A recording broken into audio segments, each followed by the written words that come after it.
नमस्कार, एक बार फिर स्वागत है आपका हमारे चैनल नेटवर्क लाइव पर और मैं हूं आपके साथ ही शकर। चलिए रुक करते हैं देश और दुनिया की तमाम बड़ी खबरों का।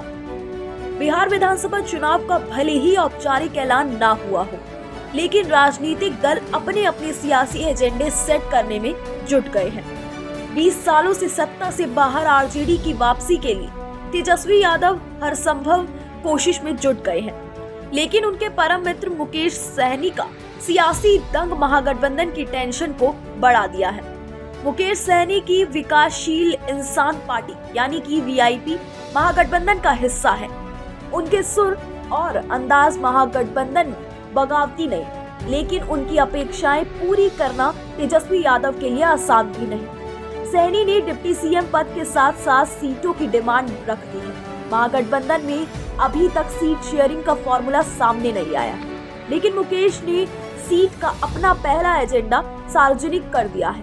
बिहार विधानसभा चुनाव के लिए मुकेश सहनी ने सोमवार को एक ऐलान किया कि विकासशील इंसान पार्टी 2025 में 60 सीटों पर चुनाव लड़ेगी। जी हाँ, शेष सभी सीटों पर हमारे सहयोगी दलों के प्रत्याशी चुनाव लड़ेंगे। उन्होंने ये भी कहा कि ये वीआईपी का पहला एजेंडा है।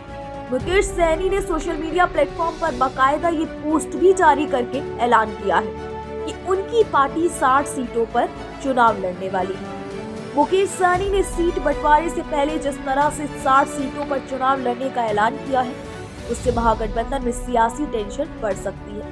महागठबंधन में आरजेडी, कांग्रेस, सीपीआई, सीपीएम और सीपीआई एमएल जैसी पुरान सहयोगी भी है। पिछली बार इन दलों ने जितनी सीट पर लड़ाई की थी, उसमें कोई भी कमी करने को तैयार नहीं दिख रहा। ऐसे में तेजस्वी के सामने पुरानी सहयोगी दलों को साधे रखने के लिए एक साथी बनी मुकेश सहनी के वीआईपी और पशुपति पारस की एलजेपी। मुकेश सहनी की वीआईपी और पशुपति कुमार पारस की आरएलजेपी महागठबंधन में पहली बार शामिल हुए हैं। उनके लिए सीटों का बंदोबस्त दूसरे दलों की सीटों में कटौती किए बगैर संभव तो नहीं। ऐसे में तेजस्वी यादव के लिए मुकेश सहनी को 60 क्या 10 से 15 सीटें देने का बंदोबस्त भी मुश्किल होता है। रही बात वीआईपी के परफॉर्मेंस की, तो ये साफ है कि 2024 के लोकसभा चुनाव में मिली 3 सीटों पर उनका परफॉर्मेंस कैसा रहा था। महागठबंधन में घटक दलों की सीटों की डिमांड के चलते ही अभी तक सीट शेयरिंग का फॉर्मूला तय नहीं हो सका है। पिछले 3 महीनों से सीट बंटवारे की मशक्कत जा रही है, लेकिन सहमति नहीं बन पा रही है। ऐसे में मुकेश सहनी के 60 सीटों पर चुनाव लड़ने का एजेंडा बनाना महागठबंधन के लिए सियासी टेंशन बढ़ाने से कम नहीं है।